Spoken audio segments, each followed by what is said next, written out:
Hey guys, so yes, it is the extreme unfairness of it all. BTS, Suga, and his scooter mishap has dominated the headlines and made us avoid talking about some other pretty big scandals. So last time I wanted to bring up the fact that, conveniently, the First Lady scandal had been overshadowed by BTS Suga. And then also, the topic that I really wanted to talk about exactly at that time period had to do somebody in the same building as Suga. Yes, of course, we're talking about Min Hee-jin. Last week, there was the victim of the sexual assault allegations speaking up through Instagram. So you know how we went over Min Hee-jin's side to give Min Hee-jin her fair due of presenting her case yet again, that Min Hee-jin had taken a very neutral, responsible, and fair approach as the CEO of ADOR in managing this uncomfortable and very traumatic assault allegation situation within her company. Well, you know, the victim of that, it was employee B, remember? The way that it was outlined to not use their real names, A, B, and C. Well, employee B spoke out. Oh yes, she did, and we're gonna get into that. And she is upset and has every right to be. And I want to also be able to give her a decent amount of time to present her case and not have it overshadowed by this whole media play against BTS Suga.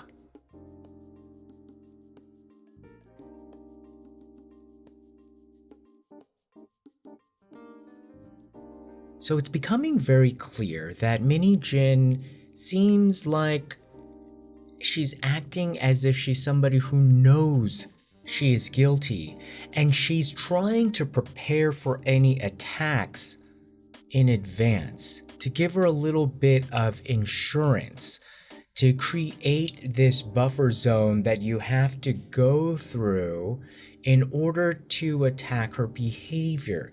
If she's seen as somebody who doesn't care about the money, loves the New Jeans kids like mom, has a peculiar joking system and style with her deputies, and is seen as a symbol of somebody who stands up for the rights of oppressed women, then and if you already believe that, and we already know psychological studies say that once you agree or want to believe in something, it's really hard to get somebody to reverse it, because you're basically going, like, insulting them in a sense, and having them shift kind of this internal dialogue that basically where they have to say, oh, I was wrong about that. And a lot of people don't want to admit they're wrong. So if she's not about the money, then it's hard to convince the public that actually she was all about the money from the beginning and was trying to manipulate a situation in the company where she was just trying to get the biggest payout. If she is seen as loving the kids like a mom, then there's a cognitive dissonance when you see this evidence showing her making fun of her own New Jeans members as fat and calling them all sorts of derogatory, misogynistic names. If she's seen as having a weird sense of humor and jokes, so-called jokes with her deputies on Kakao Talk over takeover plots, then it's hard to be convinced that, no, she's actually planning her takeover plot, and she's not joking. She's being very serious when she's talking to her deputies on Kakao Talk about the takeover plot. And if she's seen as this person who stands up for the rights of oppressed women, then it's hard to then see and convince yourself that actually she stood up for the misogynist. She stood up for her executive who was being accused of sexual harassment and gaming the system even within HYBE to make sure that her deputy was protected and that the victim was shamed and intimidated. So at first I was a little bit skeptical, to be honest, because the proclamation from the victim came in the form of very long messages in an Instagram account that, you know, didn't seem like it had a picture or a history, so you don't really know, like, you'd have to do some work to verify that that is actually the person who she claims she is, not to discredit what she said in it, because I think if it sounded very credible, but you still have to do your due diligence. And we have to trust that the original report, because this went all out in mainstream media, and yes, we have our critiques about mainstream media, but they also want to cover their butts. And there was somebody who originally broke the story that checked in. It looked like he checked in with the owner of the Instagram account, and they sent screenshots that she sent screenshots, and she had a dialogue explaining more in detail what she was talking about. And it seemed like those screenshots came from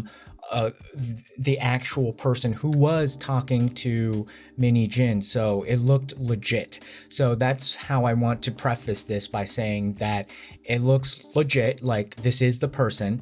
And we haven't heard any refutations from Min Hee-jin's side. Actually, she's been kind of silent as the grave, probably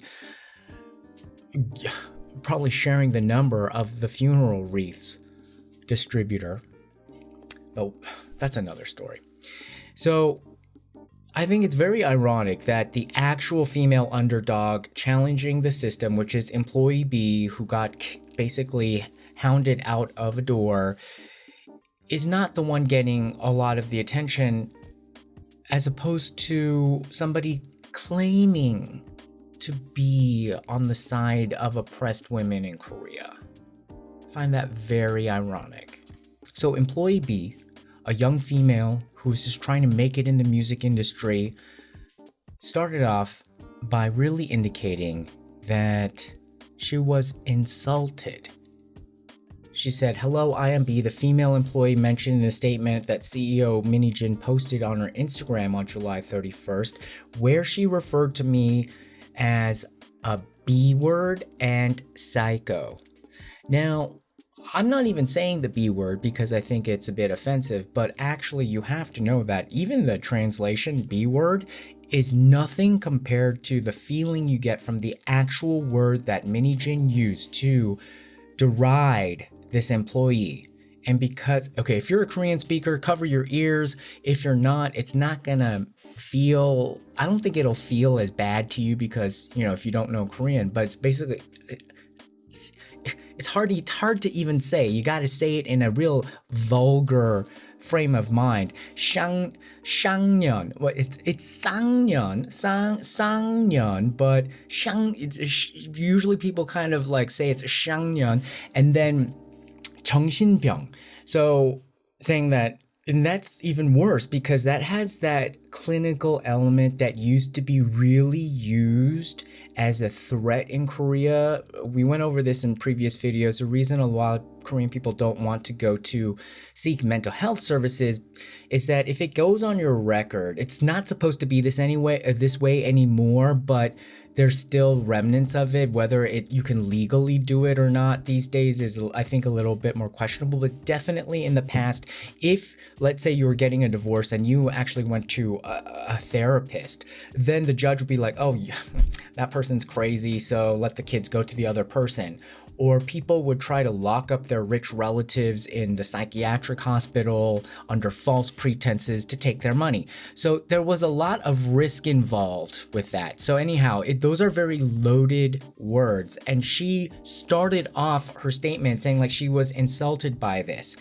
And then she said that she quoted the other parts where Min Hee-jin was saying like she'll end up screwing herself over as a psycho. Does she have that much courage? And she said like, look, yes, I am somebody who is just ordinary. I am that ordinary office worker that Min Hee-jin was trying to pretend she was. And I don't have actually that much courage. She said that she's very frightened. She was willing to just stay quiet, but then she saw how Min Hee-jin just dragged her out in the public, exposed her private Kakao Talk messages, and then she really hated the fact that Min Hee-jin and the executive, no apology, and Min Hee-jin and the executive were going around like they're Mother Teresa and Gandhi when she knows that actually the truth was manipulated, and especially she's saying like this is just so like upsetting that the truth is being manipulated little by little by little by little, like, you know, she's weaving this whole tapestry that is false, and she had to speak up, and she could not stay silent as CEO Min Hee-jin, under the pretext of revealing her grievances, not only shared my personal Kakao Talk messages without any prior consent, but also continues to make numerous false statements. And mainly, she was just like, look, I'm pissed off that she's saying, Min Hee-jin is saying that she maintained neutrality. She didn't. Min Hee-jin is saying that the insults were directed at somebody else and not me. They weren't. And Min Hee-jin is saying these Kakao Talk messages were doctored. And she's like, they weren't. And she feels wounded. She felt unprotected by both companies. Because remember, HYBE did an investigation and found that there was nothing serious enough to warrant sexual harassment where there should be punitive effects. But HYBE did say that there was, you know, this was not good and that there should be some measures taken.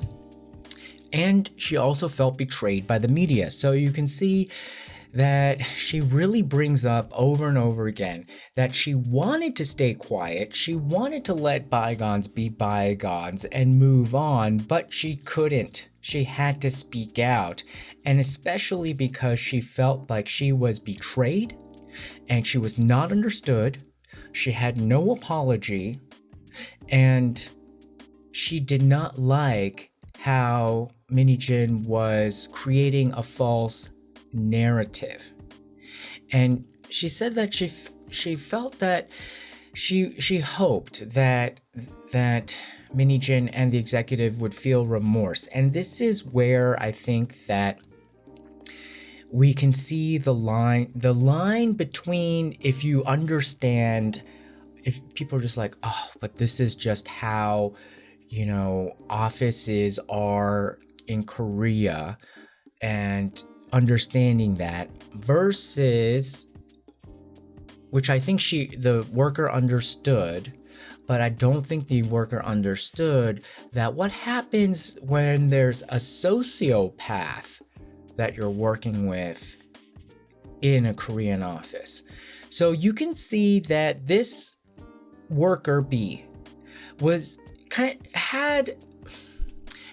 had weak boundaries, but honestly, to survive in a Korean company, you have to have weak boundaries. And so it doesn't look like she was unreasonable at all. It doesn't look the way that Min Hee-jin was saying, like, oh, she's like a prima donna, or oh, she's a problem, or oh. No, it looked like this worker was really team player, really willing to just also accept things that just suck, you know, and suck it up. So this is not somebody who is just, you know, at any little tiny discomfort is gonna be like, oh my god, where's my helicopter parent to fix this situation? It looked like she really was a person to be like, okay, I get it, I understand how this game or this industry sort of works, but what I don't think she understood is when you have sociopaths that you're working with, they're never going to feel sorry. They're never going to give you an apology. They're never going to feel remorse. The way that she has repeatedly said throughout her statement. She's saying like, at a certain point, I understand when people do stuff that are mistakes, but when you make a mistake, you apologize for it and then you move on. See, she's normal and she's a normal, good person, but the fact that she just thought like, oh, okay, well, in this situation, I can see like, yeah, like people can cross the line and make a mistake, but it's okay if you apologize, because what do apologies do? It means that you understand the person that you hurt, and also you're making amends and creating a situation where the person who was hurt can continue to trust you. What she found was that she could not continue to trust this situation with this executive CEO Min Hee-jin and also even HYBE. So she had to leave. She said, although their degrading language was appalling, I had hoped that they might feel some remorse towards me. So that's where I think like, no, she this is a big learning lesson for you, girl. She said, I feel betrayed and deceived. Absolutely, as you should. But you shouldn't expect anything from somebody who betrays you or deceives you. Remember, that's how Jesus went out, okay? The betrayer and the deceiver. Ain't gonna find any kind of remorse from the betrayer and the deceiver. So then she talks about the timeline. She said that she endured sexually harassing comments and workplace bullying and unfair treatment. So on March 2nd of this year, she notified the company that she wanted to resign.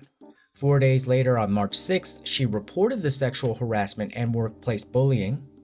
There was 10 days of an investigation, so on March 16th, she received the results, and it was just like, these results, oh my god, no, like nothing? Okay, fine. Then 5 days later, on March 21st, she resigned. So this was March 2nd to March 21st. And this is probably also the time when Min Hee-jin was the most stressed, because her whole her plotation for a takeover was starting to crumble, especially as HYBE was launching this internal investigation. Now, this girl, this employee woman dropped some shade too.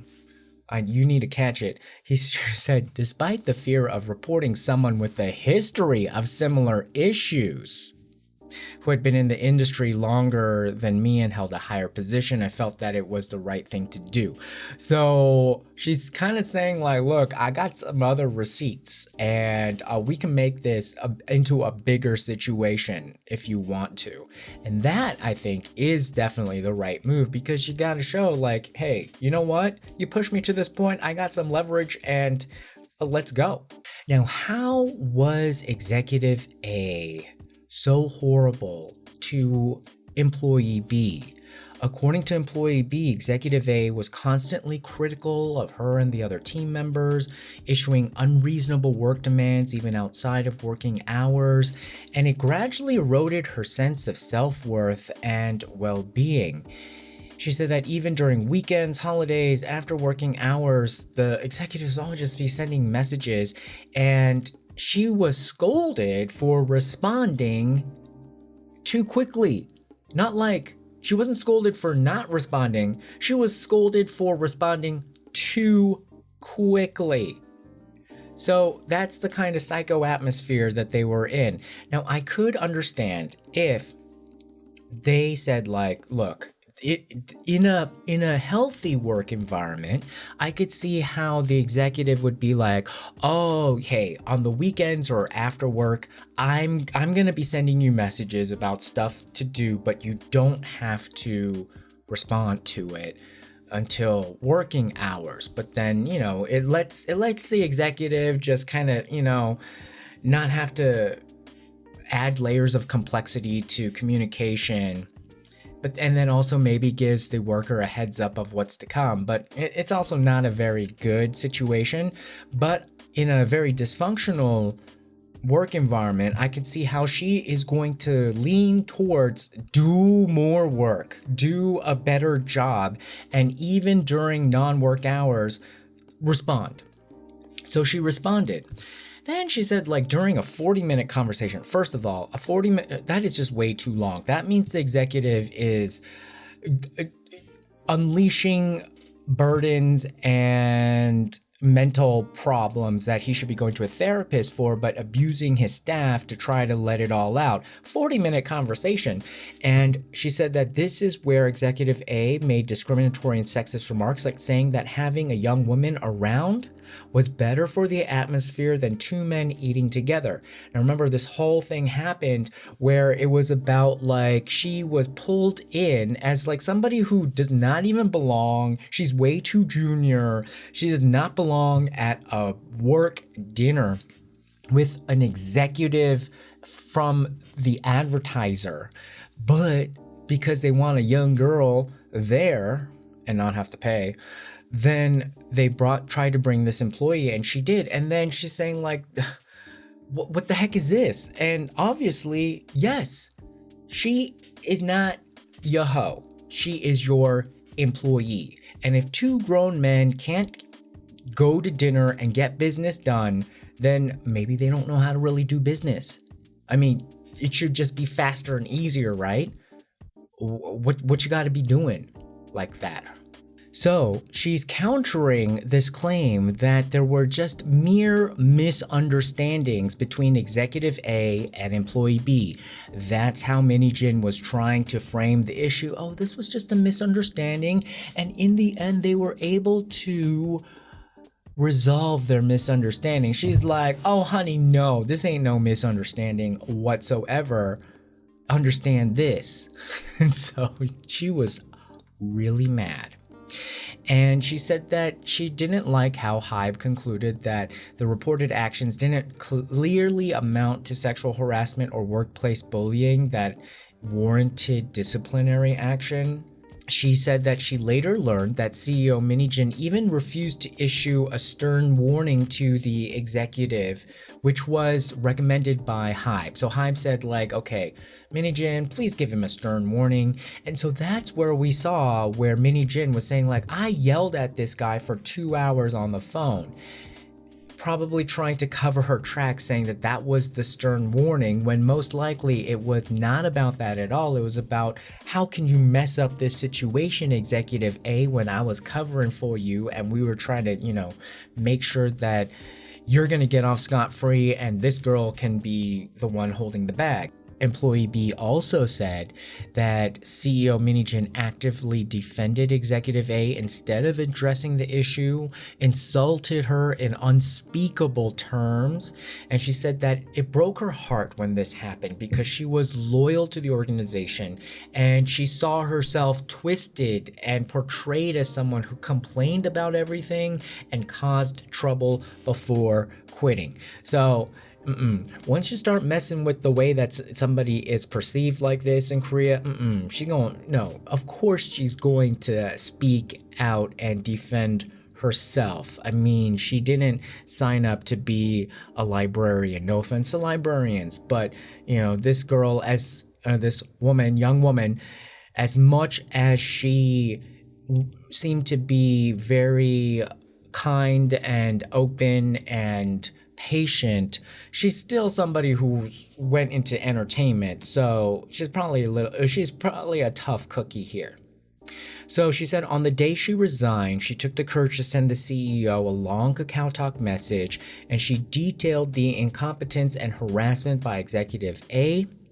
And she said she sent it on March 21st and spent the entire weekend after the resignation sending messages of sincerity, right? So if you're just gonna leave, then leave on a good note. No matter how horrible the situation is. You can see how she was just trying to leave on a good note, and then she's got pissed off that Min Hee-jin took this good-heartedness to manipulate and make it look like, oh, everything was resolved, everything was kumbaya, like, oh, you know, like, this was not a big deal, and I resolved it so well as the CEO.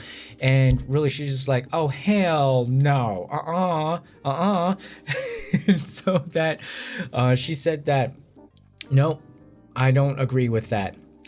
And then she talked about how Min Hee-jin was mixing small lies to obscure the truth. She selectively edited and publicly shared her Kakao Talk messages, manipulated the entire context, and that she is deeply hurt and shocked that she, of all people, who should understand her pain, would use her for false explanations. Now that's the thing that I think that Min Hee-jin probably then was manipulating this employee, being like, I'm your friend, I'm on your side, we're both women in this industry. I bet she did a number on this employee to make it seem like, hey, I'm your pal.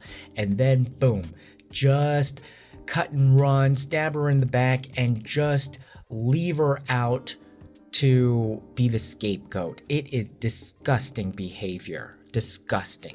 And this is where I think that she has a lot of credibility in her statement.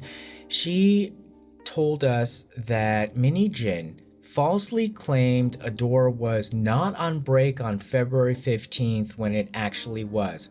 Why does that matter? It's when the manipulators usually start lying about small facts that you don't have to lie about, but they lie about it. And then who would really know like this kind of like detailed type of thing?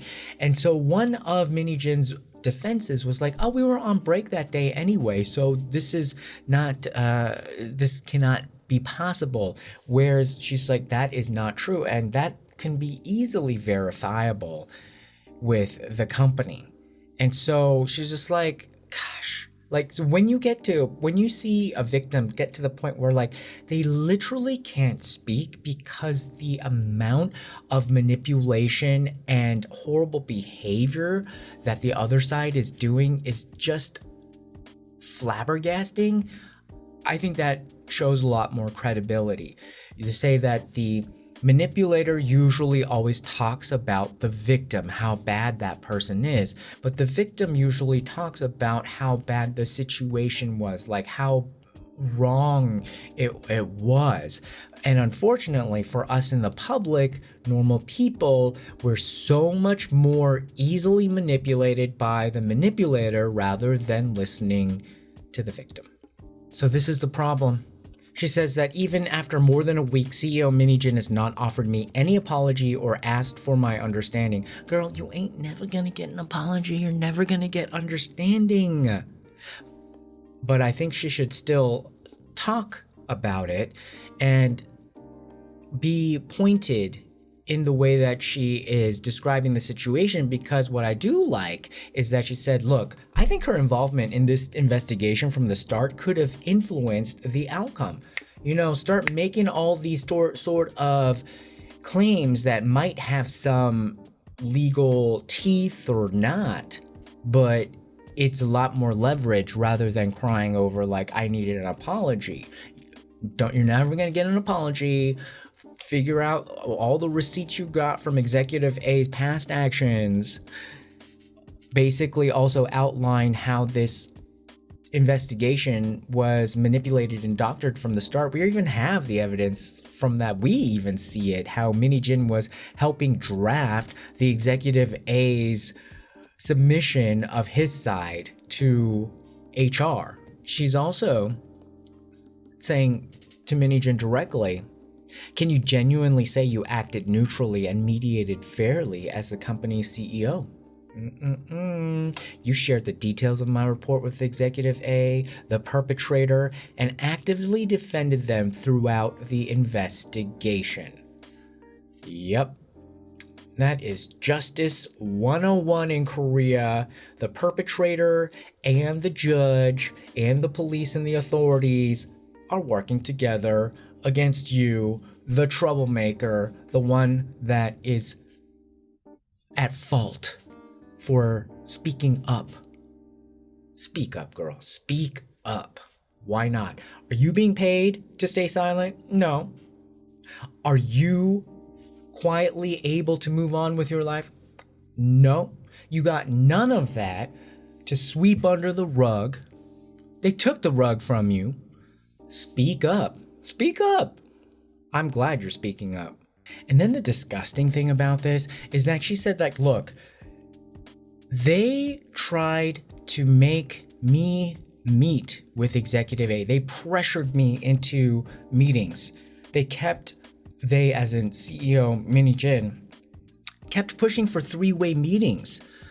And then also with the advertiser. So basically to force her to be in a situation where she could be gaslit by her two perpetrators. And Min Hee-jin, though, remember, said that, oh, we were trying to encourage them to have dialogue. Dialogue. That is so horrible and manipulative. And so you can see that at the very least, then this young lady would probably just say, fine, I'm just going to quit. And then when I quit, I'm not going to make a big fuss. I'm going to try to end it politely with everybody and go.